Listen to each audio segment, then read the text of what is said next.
This is the story of how I went from planning a 1000 kilometer wave flight to ending up in a random field just 1 hour later. Let's break down exactly what happened, starting with the weather forecast. The day was forecasted with nice southeasterly winds ranging up to 4000 meters and blowing at around 30 knots.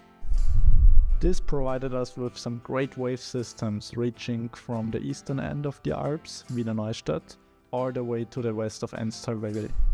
Even the moisture forecast behaved quite decent, giving us the opportunity to plan for a sunrise takeoff without significant low clouds.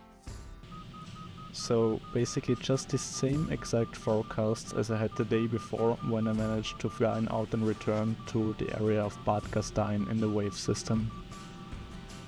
This left me with only one choice: drag myself out of bed early, get to the airfield, take off before sunrise and fly 1000 kilometers before the night sets in. This is a race against the time. Completing this task in 9 hours requires an average speed of 110 kilometers per hour, so there's no time to be wasted. On the day before, the wave entry behind the Schneeberg mountain worked perfectly fine. I had a climb rate of approximately 2 meters per second, which provided a perfect starting position for the out and return. On the way there we passed the wave lift of Hohe Wand mountain, offering good lines and boosting the average climb rate of the tow plane by approximately 2 meters per second. So I decided to release from the tow plane, and this turned out to be a very wrong decision. You're going to see why. So this flight is definitely starting with quite a weak wave, but at least it's very beautiful here at sunset. And we'll make the best out of it. I'm geared to 10,000 feet at current position and west of it. So let's try to get at least up to 9,000 feet here and then proceed towards Schneeberg.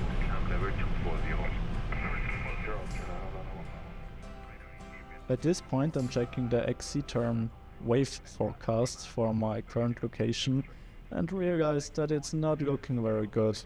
The next good wave lift is to be expected behind the Schneeberg mountain, and as you can see, I'm quite far away from it.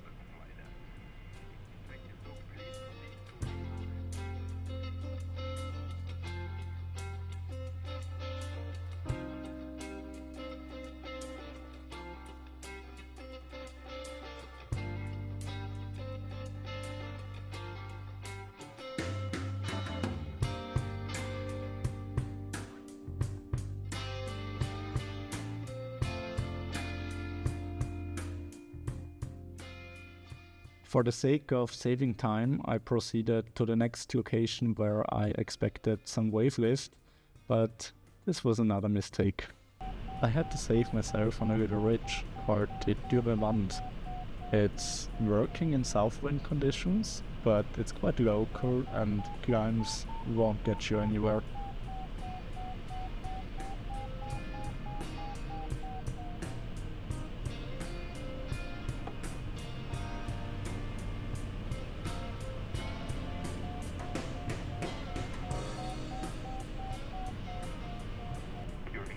In order to make some altitude here, I flew some figures of 8 and gained around 300 meters, but as you can see in the distance, it's still a long way to go to the Schneeberg wave, and it would be irresponsible to continue towards it on that heading, with the main reason being that there aren't any good outlanding fields in that area.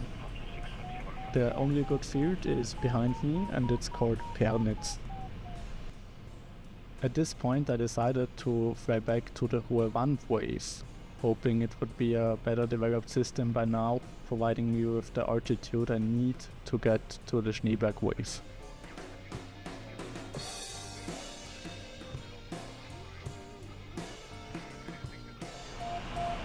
So I tried myself on the ridge, but it didn't work out. I didn't find any wave entry, so I went back to this weak wave generated by the Hohe Wand mountain, and I mean, it's going up with 0.6. I guess I have to have some patience now.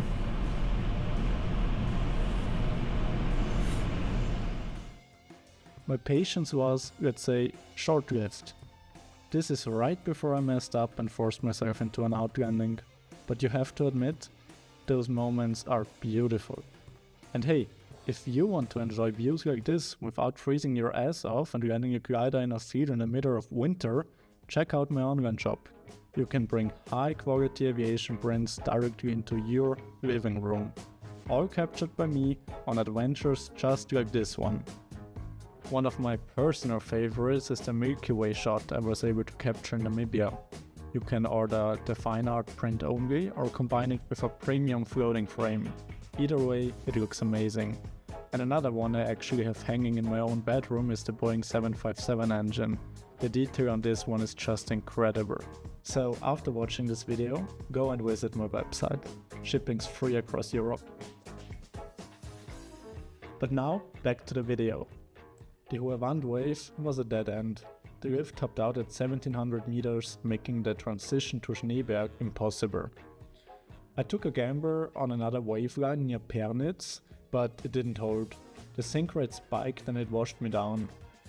I was a few moments away from committing to the outlanding, but once I fell for the inversion layer, I found some weak firmers. I tried them for 5 minutes, but they were just teasing me. No chance to gain any altitude. At this point we are around 300 meters above the outlanding field Pernitz Mitte. It's a great field, short of 400 meters long, and is landed into the direction north. It's time to change the mindset. We are done chasing lift. The objective is now to set a high standard for the first and most beautiful outlanding of 2026. That is the only thing that matters now. So the outlanding field looks very much okay. From here on, it's about managing altitude and speed. It's crucial to rely on your practice standards for downwind and base legs. Even though the picture looks different during an outlanding, sticking to the standard geometry is a vital training. Most pilots struggle with coming in too high for outlandings. So keep your field in sight all the time and don't hesitate to use your air brakes sooner rather than later. That's exactly what they are made for.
Außenlandung in Pernitz.